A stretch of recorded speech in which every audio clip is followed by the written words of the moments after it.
A company worth $88.97 billion with countless 5-star titles to their name might have fumbled with their most recent release, causing popular content creators to react like this. They would have actually had a chance if they released this as a free game. It wouldn't be dead on arrival, but it's still just not very good. What's up, YouTube land? How are you doing? I hope you beautiful people have an amazing day. And today, I'm going to run through what Concord is and why it's causing Sony execs to probably worry. Concord is a new 5v5 shooter set in space that is going to release in August 23rd of this year. It features 16 new heroes, each one having their own unique set of abilities. Unique putting it in a very generous way because these set of abilities seem pretty familiar or reminiscent of other games. Not just me noticing this, but other fellow content creators and people interacting with the game. Not only characters having very different designs to them, also reminiscent of games you probably have seen before. Unfortunately, that's where Concord runs into its first issue. The abilities on these characters are pretty interesting, but also pretty uninspired. A lot of these characters have abilities that you've probably seen from other games before. Hey, give the sniper character a grapple. Hey, give this character this. Hey, that's definitely not a new character. That's Casty from Overwatch with a new skin laid over him, which is what you could say for a lot of these characters. I'm no specialist nor no genius, but I played Overwatch 2 before, and that is definitely not whatever this name is. That is Zarya. And I know if you don't have your glasses on, you're probably not gonna be able to see this one, but just hear me out. That is Valkyrie from Apex. Yeah, that's definitely Valkyrie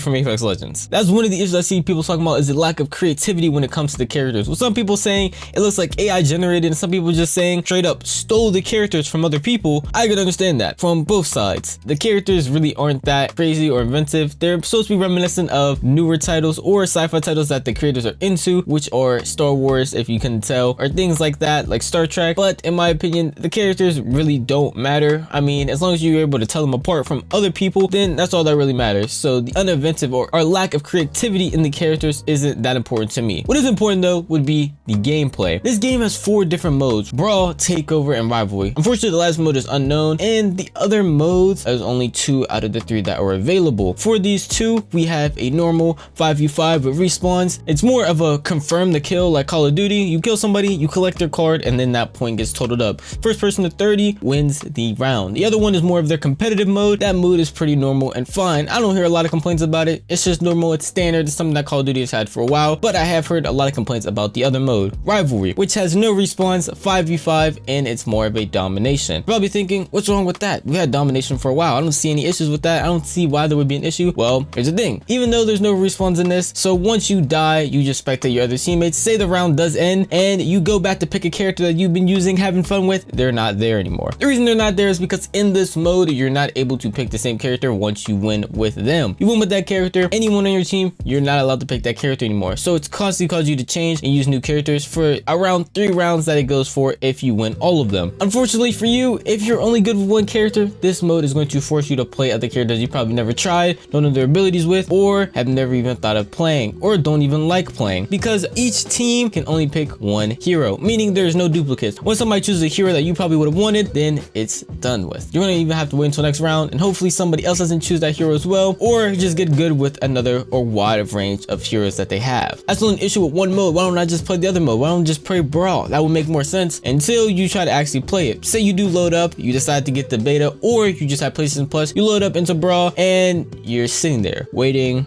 and waiting to load into the game, because this game's load time is forever, and it's double that when it's Rivalry. When you're loading into this, you get a cutscene played to you that is basically a starship going to the planet where you're going to fight. Then you have the hero. After that ship lands, then you go into selecting your characters. Each team has to select their character, and then you sit there and wait some more until 30 seconds counts down. Unfortunately, this takes a long while. It's less in Brawl because it only happens once, but imagine that in Rivalry for each round. Minus the ship, that's only the intro animation for when you first load into the match. Unfortunately, if you thought that was the only thing that was going to be slow, well, I'm here to talk to you about the combat. If you've ever played stuff like Overwatch, Apex, or Fortnite and thought, man, you know what would make this game even better? If it moved in 0.5 speed, because that's what this game feels like. It feels like you're constantly moving through molasses, which makes sense because you're in space, so it's supposed to be all floaty, all that, but I can definitely tell you it gets kind of stale pretty quickly. Personally, I mean, it's cool for a while, but if you're sitting there running around, you're not gonna really have fun with the movement. And depending on which character you are, the movement does change. Some characters can run even faster than others. Some are as slow as Turtle, which is unfortunate for them, which is mostly the tanks, but even then, they still don't have that fast running speed. So mobility around these huge maps is really hard to take in when moving at the pace of a snail. Unfortunately, pacing with the characters isn't the only thing. We also have the TTK, which if you don't know what TTK means, it just means time to kill. In this game,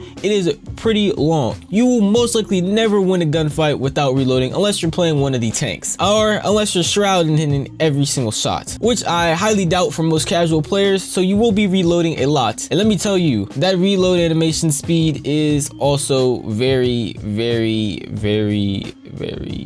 slow. Everything seems to be taken down to a grand halt or grand stop. Fights are most often probably going to be won with either melees, or after you reload, you dumping another clip into your enemy. The problem with that is, if it is a 1v2 in any situation, you are probably going to lose because you're not killing any one of them with a full mag of any gun that you have. It's okay, what if I get used to movement? What if it's not an issue for me? Well, then you might run into another fault. If you're playing on controller or on any console like this is more directed towards, the settings for controllers is very limited. Not saying that they need to have very advanced things for you to change every single nook and cranny, but even the response curve you cannot change. So you're stuck on classic or a curve that curves slowly up and doesn't reach its maximum until later in the movement. For me personally, I feel like that's an issue. I play linear on every single game I play. I like instant response times, so it's kind of hard or annoying to get used to on console playing when I can't switch it. And I can understand if this was like in the more early days of shooters where nothing had that, but basically every mainstream game and even all free games have this. Apex Legends, Overwatch, Fortnite, they all have this slider where you can change it. So it's just an issue. If you like to customize your settings to the best of your ability, you will not be able to in this game, which is a big thing, especially when it's directed toward controller players, and controller players have the least amount of controller support. They have a bunch of settings for vibration and how to change that in any single way. Personally, I don't feel like I should have that many settings to change my controller into a vibrator so it can vibrate at the right frequency, time, frame, all that when I want to. That's not the important part. The important part is how much my character is going to move when I change my sticks, which Concord does not allow you to personalize in any way, shape, or form. Basically, just get 4 settings, hey, horizontal and vertical, and then same thing when you're aiming down sights, which is kind of unfortunate if you are someone who likes to customize your controller features. But talking about customization, this is one thing the game does have pretty well. It is pretty unique when it comes to this customization of its characters. When you level up a specific character, you can customize things like their outfit, defeat pose, victory pose, drop-in pose, and you also get weapon charms, which I think are pretty cool, but it's probably not going to matter that much when you can't really see them. It's a first player game, so being able to change things like your character's gloves does not really matter because you're probably not going to be paying attention to that anyway, unfortunately. Along with not being able to change your settings, Concord does not offer you an ability to go and free roam in any way, at least in this beta. Maybe in the full release they will, but there's no thing like a training mode, creative for anyone who plays Fortnite, or firing range anyone who plays Apex. No type of training for any of that. So if you want to customize your settings, that's going to happen in game only as you're actively playing. No way to adjust and see what you like or might not like. But the full release of the game is going to be $40. So if you want to drop $40 to try out Overwatch but in space but at 0.5 speed, then that would be on you. Personally, I feel like the game can be a little bit fun, but overall you're not going to be wanting to drop that on this game. It can be fun at times. I've had fun here and there when it comes to certain game modes, but I personally don't think I could recommend dropping $40 on this. I would definitely enjoy it while the beta is out, and if it was free to play, I'm pretty sure I would just tell you, hey, just go check it out, see if you have fun. When it does drop or release, there's going to be a beta for everyone to try going through July 18th and ending at this date right here. But until then, I definitely wouldn't recommend buying or spending $40 on this. Some people do actually like the game. I've seen multiple TikTokers talk about it and say that they're enjoying it and having fun along with other content creators, but I don't know. I don't think it's going to be worth actually spending that much money on. That's just my opinions on Concord. Overall, it's a pretty fun game. I feel like if it was free to play, more people would be opting to try it. I'm definitely trying to get my friends to play it when the open beta comes out, but I would not recommend buying it for that $40 price tag unless you're really having fun.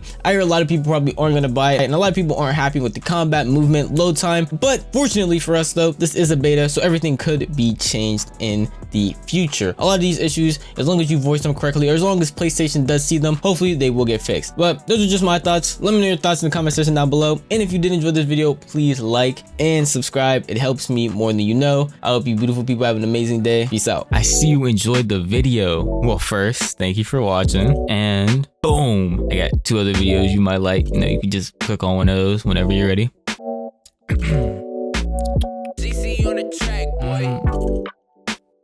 Oh, no, the video's done. Like you can click on one of these though if you want to watch some more content from me.